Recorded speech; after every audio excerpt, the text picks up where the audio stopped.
Hi, everyone. I wanted to jump in today and take a couple minutes and walk through how you would execute a one-point perspective interior drawing of your space.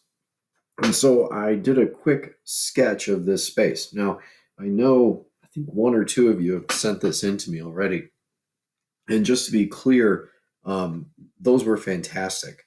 But I want to give everyone a good look at how I'd like this to go. And for those of you, two or three people that handed them in, I want to give you an extra layer of challenge. So you can see I've put together this little draft room, and I've got my person here, and there's a table, some chairs, and the room's not exactly square. And I've got a little nook here with a chair, and I'm imagining a bookshelf and a window.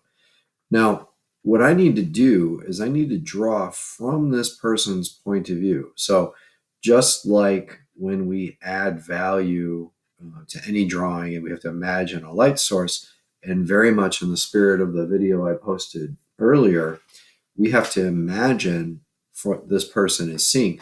And let's imagine, though, also that this individual is looking straight down the way here. Okay. And that's what I'm going to do. So I left the rest of this open just for us to focus on this part for now. And let's see how that's going to go. So what I did is I started with a vanishing point here. And you can see I've kind of mapped it out a bit. But if I turn this sideways, and my vanishing point is right back here somewhere, this whole wall, this straight wall, which dead ends here, and then has an opening on the side and on the side here, is going to be coming a little bit towards the vanishing point. So I might see a little bit of this wall to start. Let's imagine. So here I've extended this out, and I should say here I went ahead and put in this whole back wall. And so you can see that back space right here. And then from there, I divided it in half and I extended that out to show that length of wall that comes out of the space. Now, that length of wall, again, I'm going to flip back here, has a little cut in that lines up over here. So what I did is I grabbed the wall, I extended it all the way out, but then at a certain point, I brought it in. So if you can see that this extension, it's all converging back towards the vanishing point. It's going back this way. But I dropped it down here because I know that the wall that's facing me, let's look at it, is going to be flat. So this part right here, right there, is going to be flat to the viewer's eye. And I'm flattening it out coming right off of this side. So I've got it set up now, and this wall will probably be thick, so that's okay. But then I will still see a little bit, maybe of the back here. I might not though, because this is coming over in front of it, and I might see a little bit of the side of this one. So I'll draw in that thin line here, and I'm in good shape. Now that means that over here on this side, I'm going to have a little bit of this wall and here. And if I can see, there's a little extension here, and that is going to come out from the vanishing point out this way, from the vanishing point this way. It's not really long, so I'll cut it off here. And then the wall that's connected to it, if you can imagine this. So let's say this point is A, this is B, this would be my A, this would be my B, and then this whole length coming out of B is going to be, no, I didn't do that on purpose, parallel to this other part. So it will extend back, and it will probably get cut off. If we can move this up here. Sorry for all the moving. It'll get cut off on my point of view. So what is that going to look like? Well, it's not lined up, so that means it's not going to follow the same line out. It's going to be in a bit. So I set up my first two lines off of here, and then I set a parallel line because this corner is going to be, these planes are parallel, but these corners will not match. They're not across from each other directly. And then this also is going to come out of the vanishing point to the side here. So you can see it goes in a bit, and now this one goes in a bit too. Now, if I move over to this side, I also have a face here, and I'm going to have a drop in onto that wall, and then a little dip and an out. So what is that going to look like for me here? Well, my face is straight across from my first one, so I can extend that. So, we would call this deduction, right? Like, so I'm using the facts that I have to kind of figure out some of the facts that I'm using all my steps in a row, trying to figure out what I can from where things are going to go. And you're going to look here and notice that I have two flat spots, and those two flat spots are now facing me. So my dip in, though, is going to be back, which means that it won't be as high as this one, but it's going to be back a little bit on this side and back a little bit on this side. Now the corner is coming out, and it's almost the same amount as the other. It is the same amount as the other. So I'm going to follow this over, extend it up, follow this one over, and this is my corner, and then those are going to go to the vanishing point, and they'll cut off here. So I end up with that nice little dip in the space, and then this can extend out, as can this for now. And I can even erase out that mark line, and you can see it dips in just like I needed it to. Now, there's a couple other things in my drawing, though, that we can think about. One, I have a table with 4 chairs, and then 2, I have a bookshelf with a little chair in the back. So, almost forgot. There's a window there too. So let's start with the window. So the window I'm going to place around the vanishing point, making sure that it's parallel to all my sides, right? And then down here, I'm going to go ahead and add it in. My chair is sitting back here, and I'm going to extend it out from the vanishing point. I'll let it be small for now, and I'll start it as a box shape so that I can kind of see where it's going to be placed.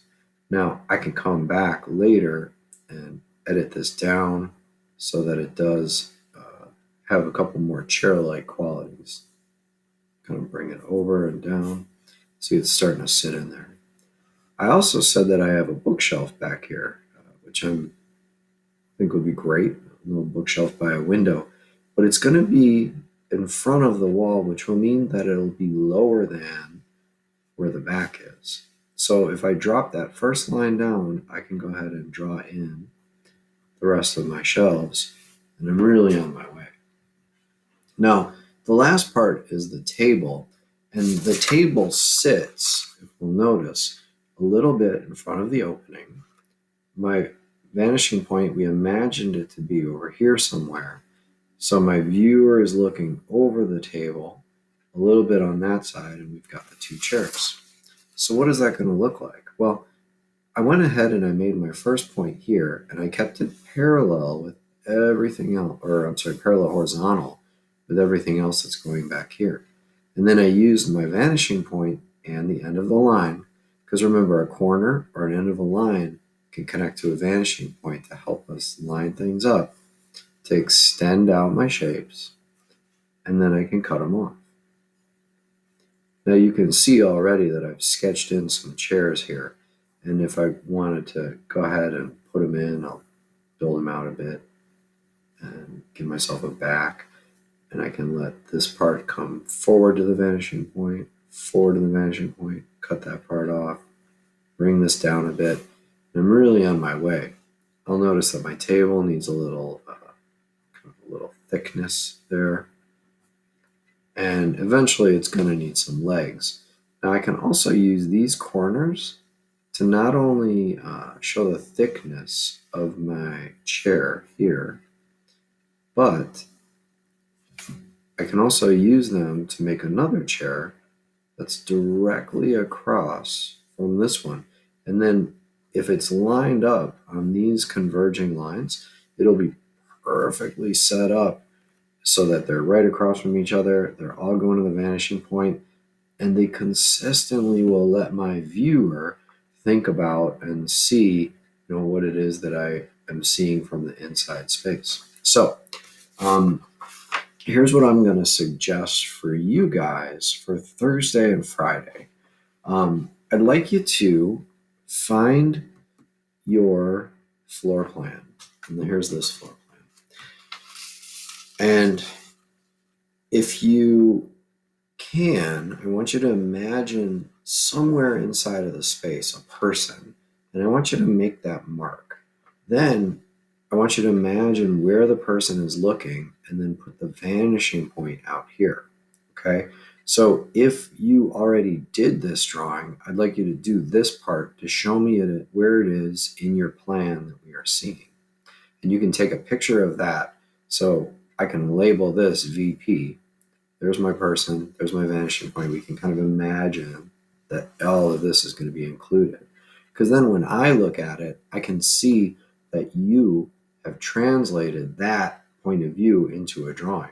Now, if you're able to get on SketchUp, you could drop in to your space if it's moved along that far and look as it would from that point of view. That's another way to go about doing this. But I definitely want you to start with the floor plan because there's this work of transforming a flat thing and then imagining it as a 3D version that's very valuable work. It takes careful attention. It takes a little bit of extra time and thoughtfulness, but it's certainly at your level.